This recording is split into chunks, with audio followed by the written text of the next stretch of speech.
Welcome to RPV City Talk. RPV City Talk is brought to you by the City of Rancho Palos Verdes to inform the community on recent city matters. RPV City Talk is a weekly show that features the RPV Mayor, City Council, or City employees. Hi everyone, I'm Liz Brown Swanson and welcome to RPV City Talk. We're back here in studio with our great Mayor, Jerry Duhovic, who comes here every month to give us an update on all the latest things happening in our city. And there is a lot going on. A lot going on, Liz, absolutely. Summer fun is over. Yeah, that's for sure. Did you have a good summer? I haven't seen you since pretty much summertime. We really did, yeah. We've enjoyed the festivities around the peninsula and did quite a bit of traveling with the family. Nice, so it was a good summer. We like to hear that. Absolutely. Let's just start off the show because we're going to look back on some council meetings over the last couple months. But a public service announcement. I know I got the email from the city warning everybody about a phone scam that residents should be aware of. Talk about what's happening with that. Sure. Yeah, there's unfortunately, as you know, there are a lot of phone scams out there, and these shysters prey primarily on the elderly, and they'll call them up and say, you know, one of your relatives is in jail and they need money, and people buy into that, believe it or not. And most recently, we had a resident call the city and state that somebody called them and told them that the civil engineering department has opined that they need to upgrade their plumbing, and what they need to do is go out and get a prepaid card, call this phone number back and give them the digits on the card so they can pay for the permits and get the work and this plumbing upgraded. So comment is the city will never call and do something like that. If you get a call from somebody representing themselves as a employee of the City of Rancho Palos Verdes, by all means get a name and a phone number, tell them you'll call them back, and then please call City Hall and let us know. This is just the latest extension of, you know, the multiple phone scams that are out there, from, again, you know, incarcerated relatives to unpaid taxes and fees, etc. So people just, you know, have a cautious eye when it comes to that. I know, it's amazing how it's filtrating. I mean, that at the government level, you have people pretending they're with the IRS, you name it. And in general, for me, when I'm getting a phone call, if anyone's asking me for a credit card, or I don't care who they are, I say, I don't do business over the phone, and you make the call back, like you were saying. Same thing with email too. You get a strange email, somebody asking you for information, immediately delete it, because if someone wants to get a hold of you, they're going to do it not via an email and not coming through your junk mail either, because I get that all day long too. Right. So. Well, thanks for that update. Yeah. And moving on, the city manager search, always a topic of conversation. You've been on the hunt for some months now, and I know the deadline closed, right, for applications. How many did you get? We got 49 applications. Wow. From all across the country, and just kind of a little bit of a timeline. You know, we engaged Bob Murray and Associates in April of this year. We had 2 town hall meetings in June and early July. We had an online survey and a written submission survey if you wanted to do it. That went on for a couple months to get the city's opinions, and we had several hundred responses to that. We put together a bulletin and put it out there for candidates' consideration, and like you said, the window closed on the 12th, and we have 49 applicants. So Bob Murray will start vetting those 49 individuals and come down to the top 4, 5, 6, or 7, depending how close those candidates are, and bring those to council for us to go ahead and interview and see if we can find a new city manager. You're probably not surprised. I mean, this is a very exciting and great community to work in, and a coastal community too, so it'll be interesting to see where all these applicants are coming from. I had no doubt that we would get a large number of applicants for the position, because who wouldn't want to work in RPV? Of course. And especially now, we've got a lot of issues going on, making headlines in the paper. I have the PV News right here. RPV is in there on a couple fronts, especially. So I'd like you to bring us up to date. 2 big topics of discussion is an issue which is happening with the suspension of this utility user tax, and then of course what's going on at Green Hills. So let's start with what's going on with the utility user tax. Well, just to be explicitly correct, the utility users tax, what we did suspend was the collection of the tax on the telecommunications segment of the tax. Right. We collect a UUT on gas, electric, water, and telecommunications, and that's been actually in place since 1993. In 2004, the law changed and basically said you have to bring any sort of tax in front of the voters. And in 2006, there was another IRS tax law change that basically said You can't use the federal excise tax as a benchmark for collecting UUT, and that is what most cities did. They used that as a benchmark. At the time, the council went ahead and updated the language, but there has been case law and some precedent that basically pushed forward the concept that maybe that should have been brought forward to the voters for approval. And that's the debate that's going on right now, is whether or not the action of the city, past councils, was appropriate in not bringing that forward to the voters. So much so that we have a claim from a resident right now that basically is taking the position through the law firm that it was inappropriate to collect those taxes since at least 2006. So there's a claim right now with the city in the neighborhood of $5.7, $5.8 million. We get about $700,000 a year in UUT from the telecommunications portion. So that's where we are. There is a claim. City attorney is communicating with the claimant's attorney.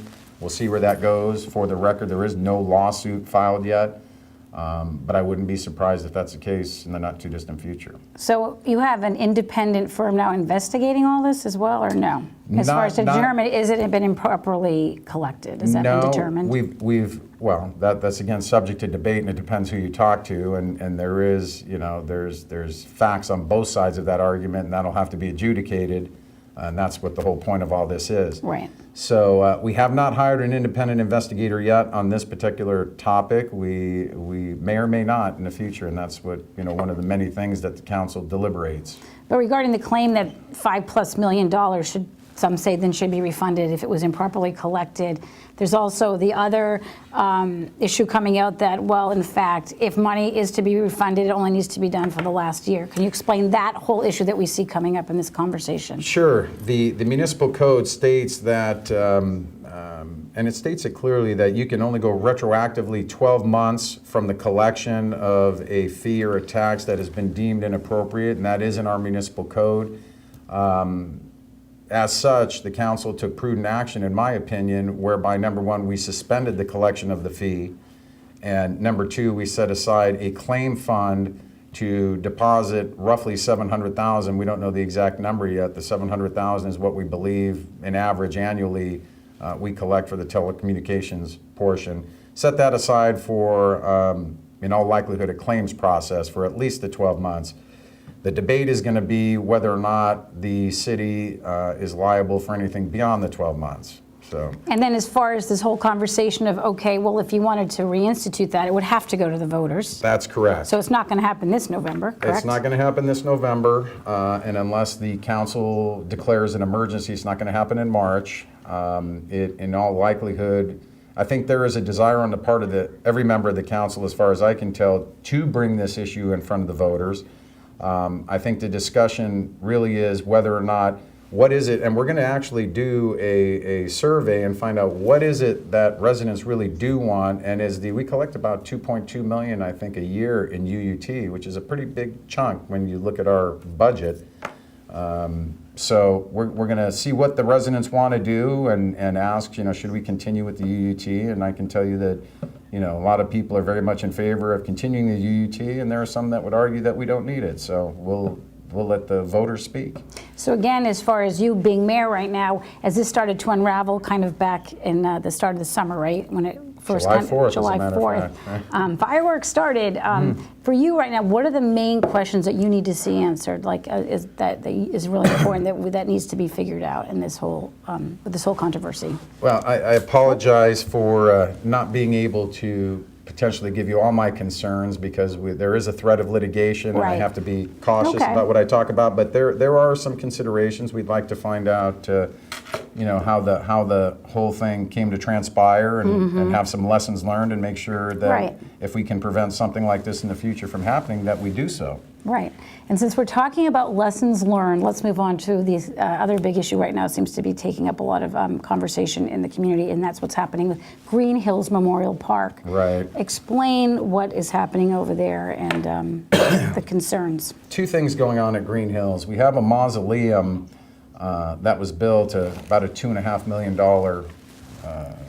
building, and for reasons yet unknown.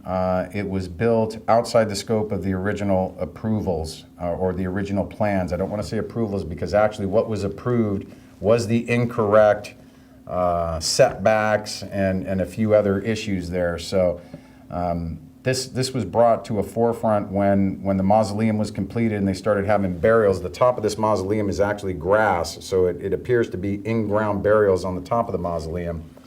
You have Lameda residents in the I think it's called Vista Verde apartment condominium complex that are literally, feet away from this mausoleum and feet away from funerals that are conducted on the top of the mausoleum. Obviously, they were upset about that. They were concerned about view impairment and a whole host of other things. And the neighbors got together and started asking questions. And it looks like there may have been errors made along the way. Things weren't picked up as far as appropriate setback numbers. And we actually, the city manager has initiated an internal review that will be conducted by a third party to find out what happened, how it happened, how we can prevent it from happening again, because this is a very, very serious issue. It's not like you can just pick up the mausoleum and move it. It's a large building, and I think you're saying the difference was it's like 8 feet setback versus 80 feet. That's right. That's right. It's a big difference, and actually it's even, you have other issues where even the current location, there's discussion that it should have actually been 40 feet further to the east, built into a hill, and there's a lot of disparity and things that don't jive from what was originally, what the Planning Commission originally thought they were voting for and what actually transpired.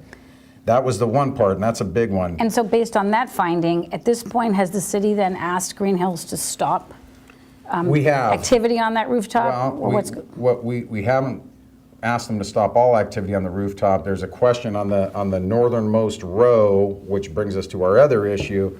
There's a what they call the Northwest plots in Green Hills, and that's about 40 some odd plots there, and 43 have been sold. There have been 13 people interned there, and 6 of those are companion plots, so technically you can have 19 people buried in this place, but those particular plots infringe on what the appropriate setback was supposed to. It was supposed to be 16 feet from the borderline. They are, in fact, within 8 feet. So one of the neighbors who was walking around and looking at what Green Hills did as a result of the mausoleum issue came up and said, wow, these look, too close, and in fact they were. So we have 2 issues going on with Green Hills. We have the mausoleum issue, where we really have to dissect what went on with staff and our oversight and our checks and balances. But then we have this other issue, which is the northwest corner, where we have people buried where they shouldn't be buried. And that's a little bit tougher discussion there. The good news is that there really is no view impairment there, and right to the north of these plots is basically a service road. So you really, there is a technical violation of that setback, and we're going to look into what the legal nuance there. I'm not sure, there's a whole host of rules when it comes to burying people, and I'm not sure that for the fact that they're within 8 feet, if that's a particular issue. But, there was a little bit of bad press out there, and you can't control what the press says, but it's talking about, the city of RPV, talking about disinterring people, and That's not the case. It's not the case. It's a question that needs to be answered through legal remedies, and it has to be posed because, for example, if there was a proposal to ask these 13 families whether or not they would be amenable to moving their loved one or loved ones and receive some sort of compensation for doing that, that might be palatable. It may not be, and we would never direct someone to unilaterally move. We understand that this is a very emotional thing, and it brings up a lot of, there's a process to mourning, and this may, we don't want to cause undue stress and emotional distress and harm to these people. We get that. We've all been there. So it's a very sensitive issue, and we're doing the proper legal thing. We had to ask that question. Was Green Hills even inclined to ask these people? And my understanding, the answer is no, so be it. There you are. Now we're going to have to make some other decisions. So that's where the misinformation came out, that the city attorney, I believe, was quoted as saying that they were just going to ask if that was a possibility, but not that the city was actually asking. That's right. No, or the city was demanding it. Yeah, It was something that we have to check off our list, and it's a legitimate question because there Right. are projects. I don't remember which council person brought the idea forward, but in New York, the Long Island Expressway, they moved thousands of people and went right through the middle of a cemetery. So Right. that's something we obviously wouldn't do here. And our residents, RPV. the residents that are upset about the boundary issue is saying we want that to take, I not don't that they would know. want it to take place, but you They have to haven't. They haven't said anything about it. They were just basically pointing it out as a violation. And like I said, the good news is to right to the north of those plots, there really are no homeowners now. If it were a little further down to behind our Vista Verde RPV citizens, and it was butted right up against their fence, right up against their backyard, that might be more problematic. So how long do you think it'll be before this gets resolved and there's a remedy? We have an outstanding planning commission, and this is put out to the end of October. I believe it's an October 28th meeting that they have, and there's several things going on there too. We've actually asked that all of the CUP conditions of approval be reviewed. We also, as a city, ask that be reviewed by an independent party. So we're going to get someone familiar with the planning process and make sure we have complete compliance. There's also talk about doing an annual check on the border internments and seeing to make sure that there's no issue like we have in the northwest plots to avoid having a problem like this again. Okay. Anything else you want to add? Obviously, you're working with Green Hills, and hopefully that We're working with Green everybody's Hills. working together. They've been a community partner for they're years. a big player in Rancho Palos Verdes, and they're a good partner. This is a very sensitive, and it's a very difficult issue. We can talk about how did we get the problem on the northwest plots, and we can talk about that, but the bigger issue And it was is gonna going be on for years. Nobody years, noticed it. many didn't years. say anything. Didn't see it, didn't pick up on it, and that'll be figured out and worked out one way or another. And again, we are not trying to cause any emotional distress with any family, so that'll be resolved one way or another. The bigger issue is, you have hundreds of plots on top of the mausoleum, and the residents across in Lomita set aside the view impairment and how this thing got built originally. They're not pleased about having the potential of having multiple burials, outside their balcony while they're barbecuing. It's Right. just and you can't blame them. But I'm not sure how this is going to shake out. We've got a very diligent and smart planning commission looking at it, and And the independent review. The independent review, that's a different story. Just to Right. clarify that was actually initiated by the city manager. It's an internal employee review, and that's within her scope to do that, to see what each employee did and whether or not there was any malfeasance or inappropriate behavior or negligence and all these Right. different That's not going to actually come up with a solution, but it's not certainly come going to up give you with the a solution. backstory. It'll give us the backstory and hopefully lessons learned. And we also want to, we have to, the council is still considering whether or not to conduct another investigation in conjunction with that or on top of that, based on the findings of this investigation, because we really do need to find out what happened here. And I think the people demand that we do that. And it's as Right. fiduciaries within the city, we need to do that. Okay, well, I'm sure by the next program we do, we'll have some updates for us on this issue.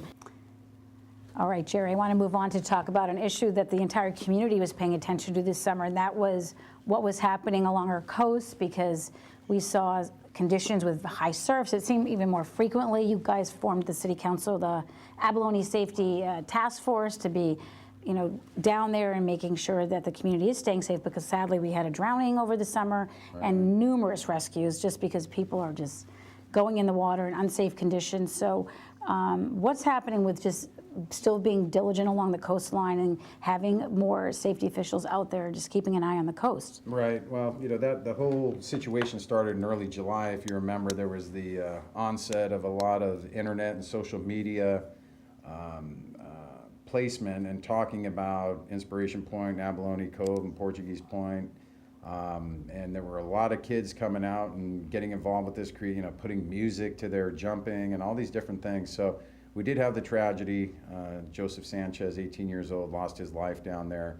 And the city was very, very prudent, and I'm actually very proud on how we stepped back and we figured out how can we attack this. And the Abalone Cove Safety Task Force was initiated, and that's the City of Rancho Palos Verdes, the fire department, the lifeguards, who were a division of the fire department now, and the sheriff's department. And we figured out, and they really analyzed, and we brought experts in to figure out how can we prevent something like this from happening. And as I've said before, really the only, other than on a limited basis, the only entity that can shut down a beach are the lifeguards. And as part of this task force, they came up with criteria when would we want to shut the beach down, and when is it prudent to do that. And like you said, just this last month or so, we've had a rash of hurricanes down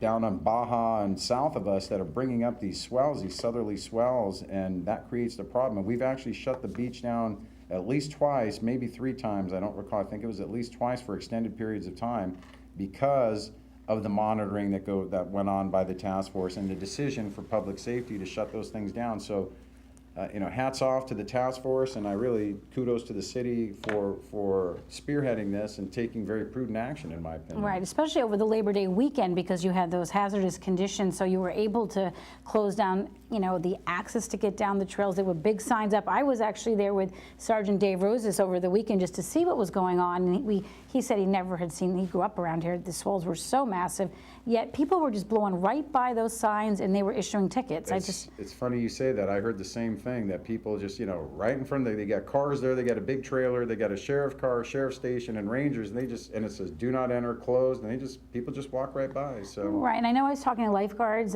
this summer. They said, unfortunately, a lot of the areas almost are unlifeguardable because, right. You have what they message is, people get in the water where there's a lifeguard present, which is right. on Abalone Cove and at RPV Beach. Right. But the rest of the coastline, which is that Sacred Cove portion, that, like you say, everybody wants to go down there. It looks like the Bahamas when That's you see it right. on YouTube, and it's like a washing machine on. Get that. Exactly. We have 7.5 miles of coastline, Liz, as you know, and we can't monitor every bit of right. it. And there's some would argue, well, why aren't we monitoring down below the interpretive center, or somebody died over here 6 years ago, why don't you have a lifeguard there? We have to do what's prudent, and these are very hot spots right now, so I think again we're doing a great job in assessing this. And when you say hot, the weather has remained hot, and of course we're getting into fall, but sometimes through October it feels like summer, and we're going to see crowds still wanting to come down and access, and the public, you can only do so much, like you say, to protect them, but just to be on it and be aware. And I think at one of the last council meetings, because of the actions by the task force and the closures, you did see a reduction, I think, in the numbers of rescues. We did, but it was actually a high number. I Still, think you and I chatted yeah. about it. It was like 16 rescues over the weekend, which you think during a time when it was closed. You think there might be a couple, right? You think there might be a handful, but there was a lot. And people access those areas not necessarily from the cliff where the signs are and the sheriffs are, but they walk along the coast and get in there too. So, yeah, it was kind of a shocking number, but we are. There are still some other things we're considering, but I think that we handled it appropriately, and hopefully we can avoid any injury and loss of life in the future. Right. Well, we're going to move up the coastline to one of the most beautiful spots. That's Trump National. You just had Trump was on the agenda regarding an extension of their track map and their development agreement. Explain Right. what that was. Yeah, basically there is a requirement that every 2 years that the city approve the conditions that allow the driving range to exist, and that's been approved multiple times. I don't know how far, going back many, many years. It was almost perfunctory that they had to do that. I had to recuse myself in the matter because I live right across the street, but basically everything is status quo with respect to Trump. The driving range will remain open, and they made some modifications to some of their development agreement, but that's really no big issue there. Mm-hmm. But they were waiting for coastal commission approvals too, right? That they have more Coastal Commission approvals. more direction on that. Right, and then we also have, I don't want to bring up the flag issue, but there's coastal direction there that we're waiting on, Coastal Commission direction there too. So Okay. submissions to the Coastal Commission. Okay. We're staying on the coastline. We have so much always happening on our gorgeous coast. On the other direction from Trump, right there on PV Drive South, is 5500 PV Drive South. We have what is known as, it was part of the Vanderlip property initially, or built during the Vanderlip time, the Gatehouse. And we have the Ginsburg family, which went before council, and they're talking about possibly turning that gatehouse. They purchased it into right. what would be a museum. Right. And for the community to enjoy. And so what's happening with all that discussion? Well, actually, a museum and an event center also. Okay. Small events, nothing large, and it would be very controlled and would be docent-led and these types of things. But they are talking about, they're working with the recently reconstituted Rancho de los Palos Verdes Historical Society. That was a historical society that existed in the past, and I think it was 8 or 9, 10 years ago, disbanded. They've recently resurrected themselves, and there's a lot of excitement on that particular issue. Charlotte Ginsburg is working with them, thinking that they can house, they have hundreds of artifacts about the city, not only RPV, but the peninsula's history, and that would be a great repository for that. But you're correct, this is a very historic home. It'll probably be designated through the Historic Society in the state of California as a historic location. It was built in 1929 designed by architect Gordon Kaufman, and all the grounds were designed by Frederick Olmsted, who was very famous, did Central Park and I think the Chicago World's Fair and a few other things. So it has a lot of historic value. If you just drive by, it just looks awesome. Right. And this was Frank Vanderlip, who the founding father of the peninsula. He was building that for a family member initially, right? And then of course. That's right. It yeah, changed and then he had the whole thing after he purchased. It was actually a partner of his. I think his name was Ed Harden or Eric Harden, and these were supposed to be very large home sites, and this was one of those that. It has massive grounds there, so it's going to be. Hopefully, it works out for him. It's an interesting piece of property. It is. So, and again, when it came before the city, that this is just getting started. They came to the council. They wanted fees waived, some permitting fees, and right. The council agreed to that. Right. They formed a nonprofit organization, and they came before us and asked for waiver of some fees, and the council felt it was prudent to do that at this point. They totaled about $15,000, and. I think the discussion is that's ultimately going to wind up as a city asset at some point. So I think the council felt that that's probably a good thing to do. And but of course, as much if the community wants it, it still has to go through Coastal Commission review, and that's a huge deal. There's a whole process, not only with Coastal but with the city too, depending on what they want to do. And there's actually the prior owner had. Several code infractions that are going to have to be rectified. Right, so there's some buildings on there with non-conforming use and all that. We're just getting started there. But it's exciting. The Ginsburgs have been very generous to the city of Rancho Palos Verdes and the entire peninsula, involved in many philanthropic things. So right. We're happy that they stepped up and took over this property. Really, they both have done wonderful philanthropic work, and as the city looks into it, and of course, you look at that gatehouse and it's right there, and it's a really interesting piece of property, and it'll be interesting to watch how this develops and where it goes. Exactly. All right. So when do you think we'll probably see that move along? I mean, is this going to take a while? They're going to make some applications. It's going to take a while. They're working with staff, and I don't know the exact timeline, but it's in the not too distant future. There's some things. They're talking about some on-site parking that's going to have to be looked at, but they're going to have to go through a CEQA process, and we'll see how far that goes into that process. So. Okay. Of course, nothing happens in the city without a little bit of controversy, so there'll always be some people that are concerned, and as we saw already at the first council meeting that it came up, there were some residents wondering about geology and all that, but that will all unfold, and it'll work its way out. And they're talking about doing it the right way, maybe having visitors not park there, but maybe park at City Hall and shuttle them. It's going to be very, very right. controlled. Yeah. People are concerned that this is going to turn into some big party venue right on PV Drive South, and I just don't see that being the case. I can't see how that could work out. No. And it's like it's 4,400 or something, it's 4,000 square feet. It's not a large gatehouse Rooms there. are very small. So. And but the grounds are spectacular. Yeah, what a spot. And like you say, there's a lot of history there to share with the community. So we'll just keep following that issue. Right. And moving from PV Drive South, we'll go to PV Drive East. We're kind of sticking around our neighborhood, Jerry. But what's going on with all the road work there? Well, we've got, we can. When you move to PV Drive East, the switchbacks have been rehabilitated, and we actually had funds that, due to the construction of San Ramon and the dollars that were actually saved in that process, we had about $1.5 million available, and after some costs that were needed to finish San Ramon, we were able to do this additional work on PV Drive South, fixing the drainage and resurface it, and put new guardrails and signage, and that whole project cost about $1.1 million. So quite a bit of work there. That's completed. The rest of PV Drive East, if I'm sure you have driven, and a lot of residents have driven.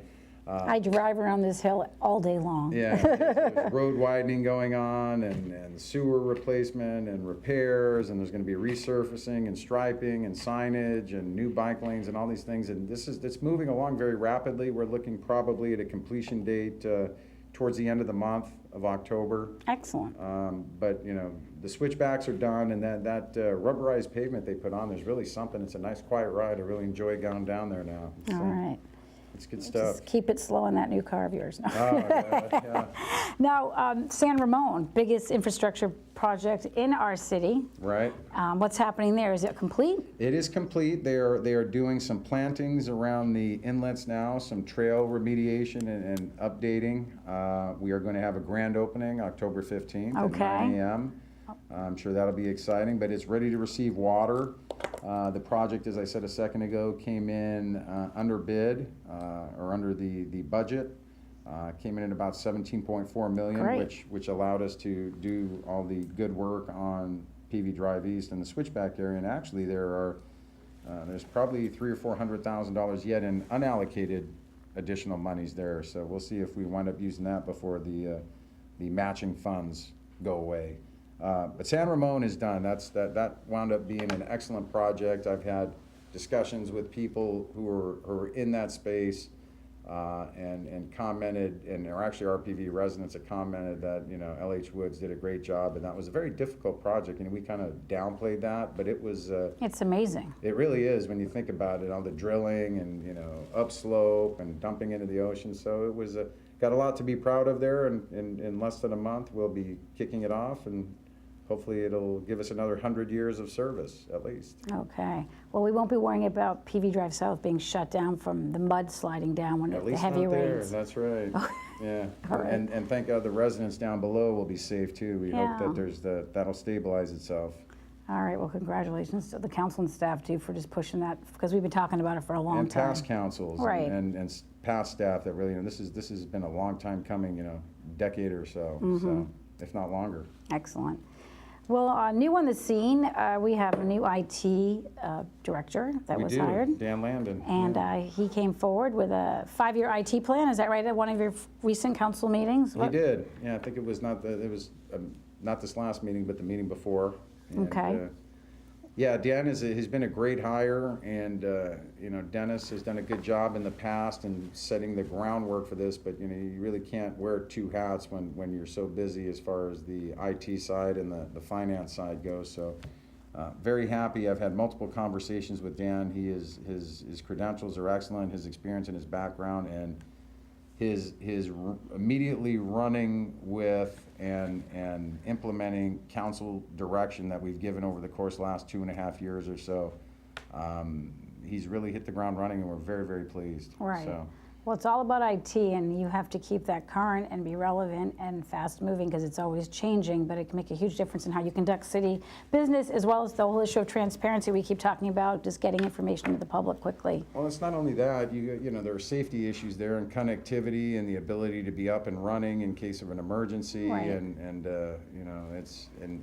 staff, like you said, being able to do their jobs in the most efficient manner possible. And you have to stay up with technology too. You think about computers that are 4, 5, 6 years old. They're not even compatible with some of the applications that are out there today. Right. So as we continue on discussing about issues regarding IT, one thing has come up is a change of course regarding PV on the net. Explain what's going on there. Yeah, Liz, I'm not sure if I'd classify it as a change of course. I think the city, through council direction, thought it prudent to go out to bid for IT services. PV on the Net has been the primary IT provider for the last 16 or 17 years. The council, a year or so ago, if not longer at this point, directed that we go out to bid for those IT services. It's a large contract, and you should, as a prudent business decision, go out to bid on any major contracts. And there are steps that are associated with that in advance of going out to bid. You know, we have to memorialize what we're doing, and we went through a major upgrade under the direction of Dennis McLean, and we also have come up with a 5-year IT plan under new IT director Dan Landon, who's been doing a great job. I'm very impressed with him. He's got great credentials, and you know, in the short 4 or 5 months that he's been with us, he really has embraced the council's mandate and is moving forward with a whole host of getting us at a different level with respect to IT and preparing us for going out to bid. Now, that being said, for the fact that we're going out to bid, PVNet, you know, they're not getting tossed out like there's somebody had talked about earlier in the paper. They're going to be encouraged and welcome to bid just like anyone else, and if they're the low-cost provider and able to provide the services that are necessary, then we would, you know, be inclined to continue to use them. The other thing I think that started a lot of this too is we had to give notice to PVNet. They actually occupy 2 spaces on the City Hall complex, the Upper Point Vicente Civic Center complex. They have an annex where they do all their training, and they also occupy a modular building on the backside of community development. And that particular lease for the modular unit had a clause in it that required 18 months notice, and it could only be given during a certain window time of the year. And in discussions with the city manager and the city attorney, based on all these decisions that need to be made, including what's going to happen at City Hall and the Civic Center complex, and are we going to move departments, are we going to build, are we going to change these, all these different things, it was prudent to have the flexibility to do that, and we had to give the 18 months notice during this window. If we didn't, we'd have to wait another year to do it. Right. So you have 12 months plus the 18 months notice. If we didn't get it in this window, we'd be almost out 3 more years, and that's just, you know, we would be handcuffed at that point. So it was a prudent decision to put PVNet on notice that we may terminate their lease or we may renegotiate their lease, but it's 18 months away. And you know, no one is, you know, we think they've done some great work, and you know, we had 14 or 15 students at the last council meeting came forward with all their projects and how proud they were, and Right. several past interns and people that have gone through PVNet programs. And, you know, nothing but good things. Of course, yeah, and a lot of the talk about PVNet's impact with nonprofits and all the help Ted Vigvari with PVNet has provided. And of course, he has occupied, as you said, the second building is the annex, which is right next to the studio here. So all that good work still can be done right there. Still is ongoing, and we welcome it. We hope Ted will continue that well into the future. You know, Okay. that's good stuff. Okay. Well, thank you for clarifying and updating that on what's happening with that. Let's see, you've had a lot going on at the last few council meetings. One of the issues that came up was whether or not the city should opt to purchase some tax defaulted parcels, and 3 properties came before you: Mayor Les Canyon, George F. Canyon, and Cherry Hill Lane. And Right. you opted to pick up 2 of the 3. Explain what that's all about. 2 of the 3, yeah. The Marilest Canyon is the sliver basically between Marilest Hills and Marilest Intermediate School, and it creates connectivity for our trails network. It was a nominal sum to purchase that. That was a no-brainer. The Cherry Hill properties within the Portuguese Bend landslide area, the city already owns several, you know, probably a dozen or so parcels in there right now. This was kind of in the middle of that group. And again, it was, you know, fairly nominal cost-wise to pick this up, and it made complete sense for, you know, road realignment down the line and landslide remediation. The George F. Canyon property was a much more expensive parcel. It was, you know, pushing upwards of $300,000. And the council, I think, prudently made the decision based on, you know, we were talking about UUT earlier, which, you know, we have to think about making up for that revenue. Which was $700,000. Which was $700,000, but we also, you know, looking at the big picture, it was this, the Canyon property was an island in and of itself, basically, and the more open space, the better, and it would be great to do it, but the ancillary benefits, I think, didn't outweigh the cost. So we decided to go 2 out of the 3, and it was, I think, money well spent there. All right. Another issue on the agenda that the council took up was, and we've heard this come up in numerous meetings, this whole coastal specific plan, which honestly I didn't even know what that was till it came up initially, which was this whole thing about adopting a policy, council policy on viewing stations when you're trying to figure out what's going along on basically PV Drive South when buildings are being proposed and what's the view you protect and all that. Right. So Well, what is the latest on that? Have you wrapped that up? We think we have, but the California Coastal Act mandates that cities have specific coastal plans, and ours is a coastal specific plan in RPV, and it deals with all property on the water side of Palos Verdes Drive West and Palos Verdes Drive South. And we have, if you really think about it, there's not a whole lot of buildable space in that particular area, but that is the roadmap and gives the guidelines for anyone who does want to develop within that corridor, and also give staff direction on what you can approve or not, and it has to be approved by the the Coastal Commission. So what we had there was over the course of the year some ambiguity with respect to a particular piece of the coastal specific plan, and that was the viewing station. And there was, the way it was worded, it allowed for a lot of subjectivity, and there has been several different interpretations and iterations over time. What the council wanted to do was try and take some of that subjectivity out for both staff and anyone who's interested in developing within the coastal corridor there. So we came up with a definition, a lot of citizen input on there. A lot of residents are very concerned about our views, protecting our views, and we as a council embrace that. And I think we came up with a good definition right now. There is still some subjectivity, but staff needs a little bit of flexibility with respect to each project. And the bottom line is this is a really good first stab at this. If we need to come back and modify it again, there's nothing that precludes us from doing that. And so when you were establishing viewing stations, and it was for projects that are not located within a defined visual corridor. That's right. The actual plan actually has defined corridors that have, and those corridors, visual corridors, if you have a particular view, for example, the Point Vicente Lighthouse, you want to protect that. That's a particular view, and there are actually, it's mapped out exactly what needs to transpire there. If you don't have a visual corridor, in the old days it used to be Marineland, that used to be one, or right. The golf course. There's 4 or 5 that are specific visual corridors there that are defined. This is for things outside those visual corridors, because someone may want to build a home and we're trying to figure out what is the best view to protect, and we need to give staff and someone who wants to develop guidelines to do that. So you're feeling like you've moved much closer? I think we moved much closer. I think it was a good step forward. There's compromise in everything, and we had to allow a little bit of flexibility for staff.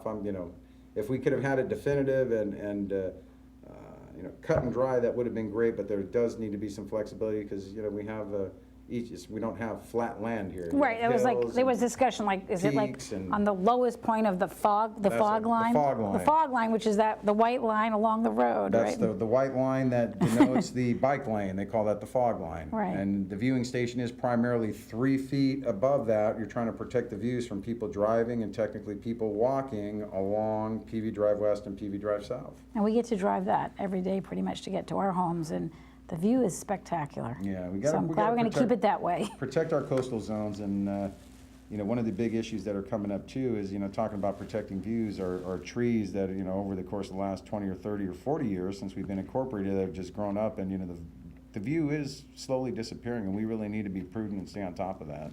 Okay.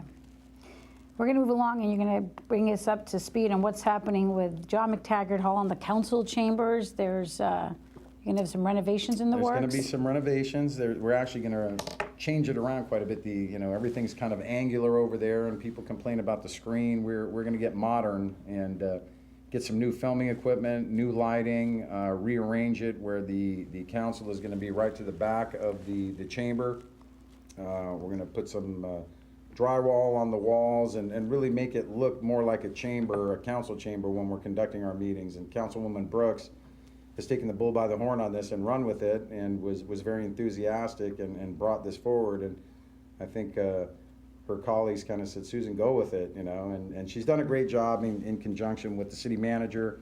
The models, I think, have been brought forward, and it looks really, really good. It's we're probably $60,000 under budget, and we did need to get updated too for the viewing benefits of the people in the actual, at the meeting, and people on TV. You said $60,000 under budget. Was the budget, now did I see 16,500? The original budget was 175,000, and it looks like we're going to do it for about 115,000. You got to remember, we're getting all new lighting, and there's going to be new cameras, and there's going to be some actual, walls constructed and sounding, and so this That's should be good. interesting. Yeah. We have big viewership right here on RPV TV when we We put do. those council meetings on, and you want perception is everything, and the message to go out to your residents. A great way to communicate, and it needs to be improved. We're very, very desirous and welcoming of citizen input, and not everyone can get to a meeting, and not everyone wants to come to a meeting, and if you can sit at home and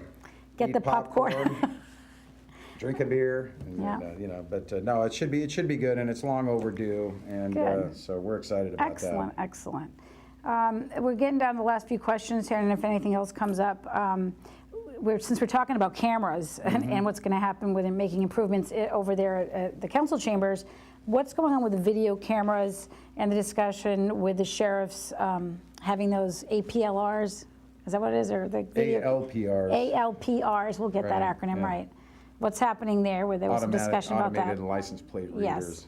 With those implementing video cameras in the city, what's happening with Well, that conversation? There was talk early on about having cameras at the, we only have a handful of entrances into RPV, and there was discussion about, as a deterrent for crime and actually to assist in the investigation of any crime, that we can have cameras at the 6 or 7 primary arteries into the city, and then the discussion morphed into, well, why don't we work with our sister cities and kind of capture the whole peninsula? Because if you have a wrongdoer coming into the city of Rancho Palos Verdes and it said, please be advised that you are under video surveillance, that's a big deterrent from these people even entering that may try and do harm to residents or steal or what have you. But this is now the collective group of cities are taking it to the next step, talking about these automatic license plate recognition cameras and maybe putting them on cars or mobile stations and all these different things.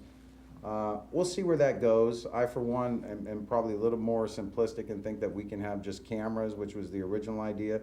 But I'm interested to see, there's a lot And of... certainly the signs help. The signs are a deterrent, and if we can, I'm concerned about privacy also. There's if you go back and look at that council meeting, my understanding is the automatic license plate reader data never goes away, and that's kind of problematic for me. I think that we can accomplish what we originally tried to set out to do without getting that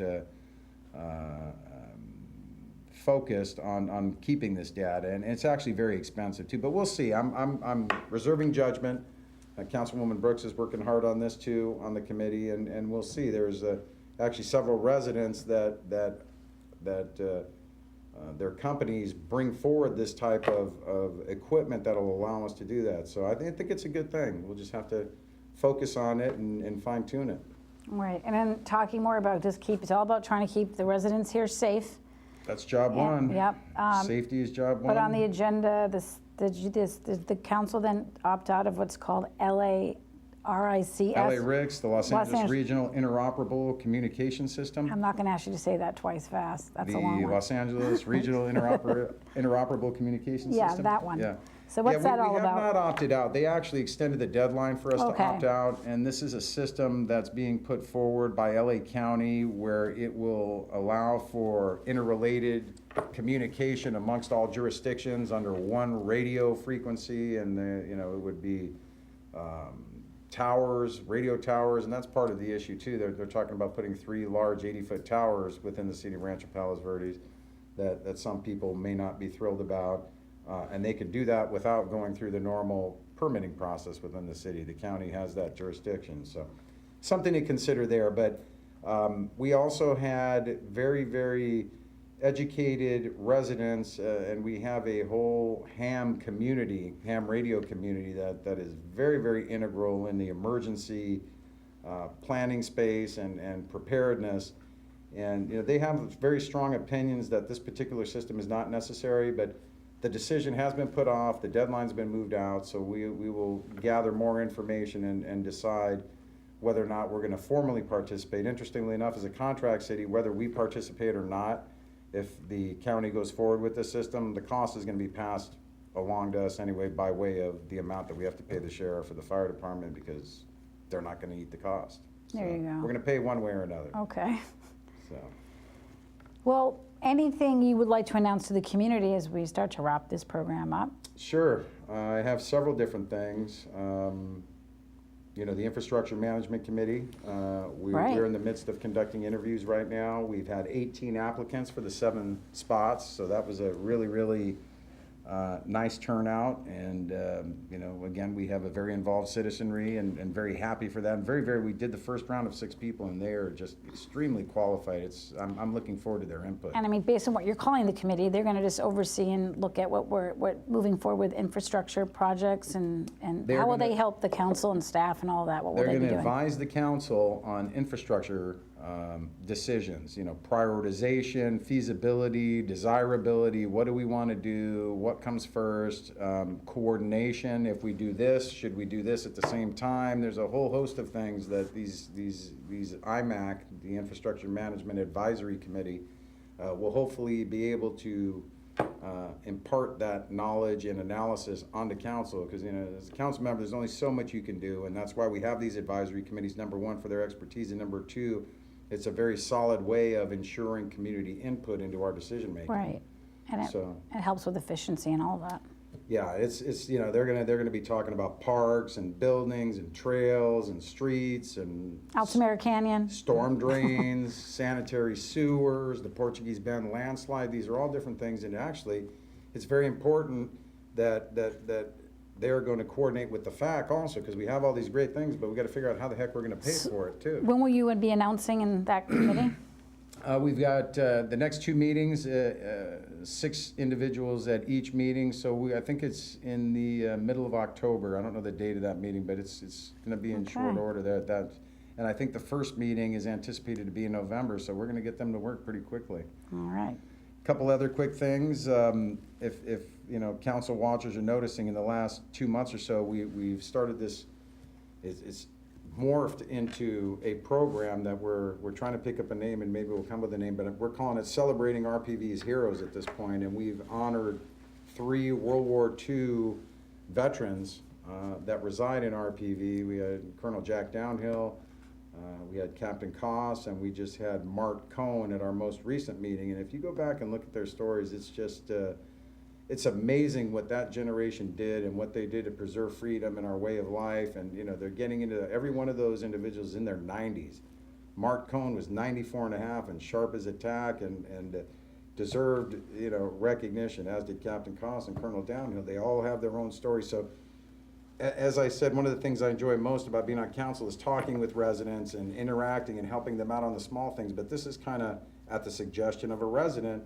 They said, hey, did you ever hear Jack Downhill's story? And we said, wow, that's a great story. He should be recognized. And it's kind of going into this thing. And you don't realize you have these heroes in our midst here. So I'm very excited about that. And I hope that thing continues. And a gift to capture their stories. Like you say, they're aging, and you got to get it now. I think the statistics were that, we're down to 1 million. There were 16 million, I've got this in my head now, 16 plus million people served in the military of the United States during World War II. We're under 1 million now, and they're dying at a rate of 580 a day, about 18,000 a month, 18,000, whatever the math is there.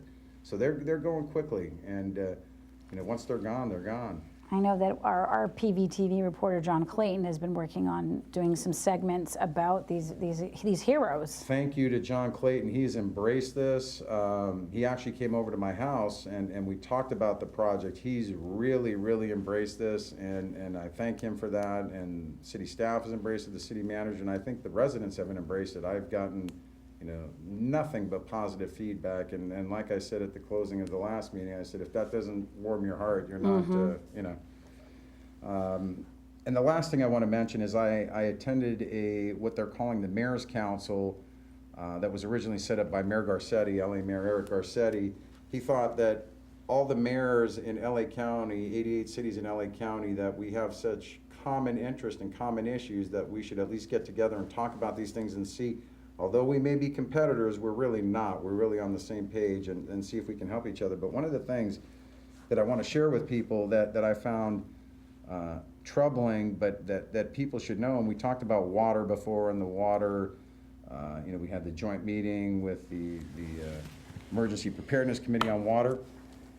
They are predicting that if we have a 7.0 earthquake, we had the LA City geologists and the Department of Homeland Security, that 85% of the California aqueduct, which provides a majority of the water to the LA basin, including Rancho Palos Verdes, will be in disrepair, and that it will be damaged. So they're talking about 6 months before we get anything resembling normal water flow. So the bottom line is, we talked about it before, 10 gallons of water per day for every person, and that doesn't include showering. That's just to survive on. Keep that water. It was really... We used to like a few days supply. What you're saying, you need it for months. Well, you could. You could. It was. I'm coming to your house. I know you're stocked up. Worst case scenario was it was very, very shocking. No, you will be on your serious. own, and there, obviously you hope the government steps in, and you should plan for a couple of weeks, but things will not be normal for a very long time, is the way it looks like. So. Okay, so all of our viewers out there are going to go stock up on their water. I sure hope so. Thank you for reminding us. That was important. Okay, well we've had a lot going on, and October's looking busy. So we'll have you back in here next month, and you can bring us up to speed and everything else. We appreciate all you're doing all the time. Well, thank you. And thank you for all you do, and looking forward to the next session. All right. You have one last announcement. I do. Remember? Oh, yeah, that's Everybody right. wants to know what is this. I'm self-promoting here, but no, this was pretty exciting for us. I'd like to thank everyone for presenting me with this. Sorry. I insisted. This is the actual 2014 Telly Award for the Around the Peninsula Peace International Bird Rescue, and it's awarded to Mark, Dottie, and Liz Brown Swanson. And they showed it to me earlier, and I insisted that it be here on our table because we just got it. We want everybody to see this award, and congratulations to you again. And I'll put it right here so everybody can see it. We the bird rescue down in San Pedro, it's actually not technically open to the public, so we felt really privileged to go in there and see the great work that is being done in there to rescue birds. It's amazing. They are an incredible outfit, and a lot of RPV residents, when we were in there, volunteers there, and you can volunteer there. So it was a great story to do, and we feel blessed to be here. And thank you to the residents that keep supporting RPV TV, because that's why we do it. Congratulations to you. And I know Mark didn't want to have it on the table, but there you go. Get a good close-up of it. Maybe we'll turn it to this camera right here. Yeah. Outstanding. Congratulations to both of you, and thank you for all you do. All right. And with that, we're going to thank you again for being here. We'll see you next month in studio. I'm Liz Brown Swanson with RPV City Talk. Thanks for watching. Have a great day out there.